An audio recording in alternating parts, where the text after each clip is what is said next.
Saudara-saudari yang terkasih, ada peribahasa yang kita sudah ketahui baik. Dari mata turun ke hati, yang bisa diartikan karena orang melihat lalu jatuh cinta. Ada orang yang tidak setuju. Kalau begitu cinta hanya untuk orang cantik dan tampan saja. Karena biasanya orang tertarik pada yang indah dan gagah hingga tersentuh hatinya. Padahal ada orang yang memiliki inner beauty, kecantikan rohani, daripada beautiful body, kecantikan badani. Hingga orang bisa kelepek-kelepek jatuh cinta padanya. Walaupun tidak tampan, tidak cantik, tetapi memiliki kecantikan rohani. Untuk itu seharusnya peribahasa itu menjadi dari hati turun ke mata, atau dari hati naik ke mata. Apa yang ada pada jiwa menggerakkan organ fisik seseorang untuk mewujudkan pikiran, cipta, perasaan, rasa, dan kehendak. Itulah pesan Yesus dalam Injil hari ini, bahwa kita harus menguduskan hati, karena hati yang tak kelihatan adalah sumber yang menggerakkan organ yang kasat mata. Saudara-saudari yang terkasih, ada seorang suami yang bertanya, apakah saya berdosa kalau saya menyukai istri teman saya hanya dalam hati? Tak pernah diungkapkan, tidak lebih dari itu. Bukankah saya tidak menyeleweng, walau kadang membayangkan dia? Saya sungguh mencintai istri saya dan keluarga saya. Kami hidup harmonis. Lain lagi cerita, ada istri yang bertanya, saya sangat sayang pada keluarga. Saya harmonis dengan suami saya. Tetapi kenapa saya sering ingat pacar saya? Silakan saudara-saudari renungkan dan jawab sendiri pertanyaan itu. Persoalan ini menjadi perhatian Yesus saat mengajarkan betapa luhur dan mulianya perkawinan karena menuntut kemurnian hati. Kesetiaan badani itu bagus dan harus. Tetapi ada yang jauh lebih penting, yaitu kesetiaan rohani. Kesetiaan badani bisa diganggu oleh kecantikan fisik, tapi kesetiaan batiniah tak tergoyahkan oleh keindahan tubuh apapun, karena di dalamnya ada inner beauty. Orang bisa bertahan untuk tidak berzina sesuai dengan norma sosial, tetapi orang yang sama bisa melanggar norma spiritual, yaitu melupakan kemurnian hati kepada pasangan yang sudah menjadi komitmen yang diucapkan bukan hanya di depan umat, tetapi juga di hadapan Allah.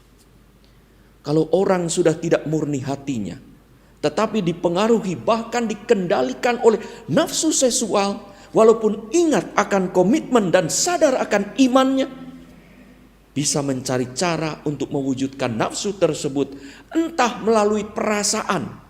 Senang kalau bertemu, mendapat WA, bete kalau ada di rumah, kalau tak jadi ke rumah, WA tak dijawab, atau dalam pikiran, lega kalau memikirkannya, marah kalau ditanya oleh pasangan hidup suami atau istri, atau melalui kehendak, puas kalau bisa memenuhi nafsu, dan atau menjadi garang kalau merasa dihambat. Maka Yesus berkata, kamu telah mendengar firman jangan berzina dulu. Orang fokus pada tindakan penyelewengan fisik, apa yang kelihatan. Ada yang lebih berbahaya, yaitu akarnya hati yang tidak kelihatan, yang dikuasai oleh nafsu seksual. Ingat kisah Daud ketika melihat Batseba. Mata, tetapi yang lebih menjadi masalah, hatinya terlebih dahulu. Yesus bersabda, maka Yesus, aku bersabda, setiap orang yang memandang perempuan serta menginginkannya sudah berzina dengan dia di dalam hati. Disitulah pasangan suami istri pun dituntut untuk kaul kemurnian dalam perkawinan. Bukan soal hanya tidak berzina, tidak menyeleweng, dan tidak ada orang ketiga, tetapi apakah hati, budi, materi, dan energi yang telah dijanjikan untuk keluarga itu terbagi sebagai biaya, bukan donasi, biaya untuk memuaskan nafsu seksualnya. Entah sekedar melihat, entah berjumpa, atau malah menyentuh yang bukan pasangan hidupnya.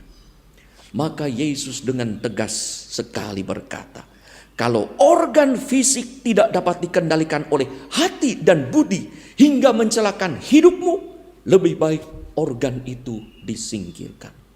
Yesus hanya mau menekankan betapa penting luhurnya perkawinan itu. Saudara-saudari yang terkasih, Yesus mengajak kita mempunyai hati yang kudus agar pikiran sehat serta mampu mengontrol organ tubuh kita dan mengendalikan hidup sesuai dengan iman dan komitmen kita. Saudara-saudari yang terkasih, kemurnian hati tak mungkin dimiliki tanpa relasi dengan Allah, sumber kekudusan itu.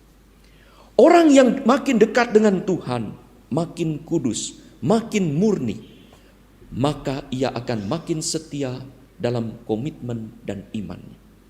Artinya ia pun akan setia pada pasangan hidupnya dalam perkawinan atau setia pada gereja dalam hidup selibatnya, bukan karena sudah berjanji secara publik dalam sakramen perkawinan atau sakramen tabisan atau kaul religius, tetapi karena kaul kemurnian hati pada Allah yang ditujukan dalam kesetiaan entah pada keluarga atau pada gereja. Disitulah hati yang kudus menentukan kesetiaan kita. Kemurnian dalam membangun keluarga kudus atau dalam melayani gereja secara total. Kemurnian hati ini yang dibangun lewat doa setiap hari adalah keutamaan hidup Kristiani dalam soal relasi.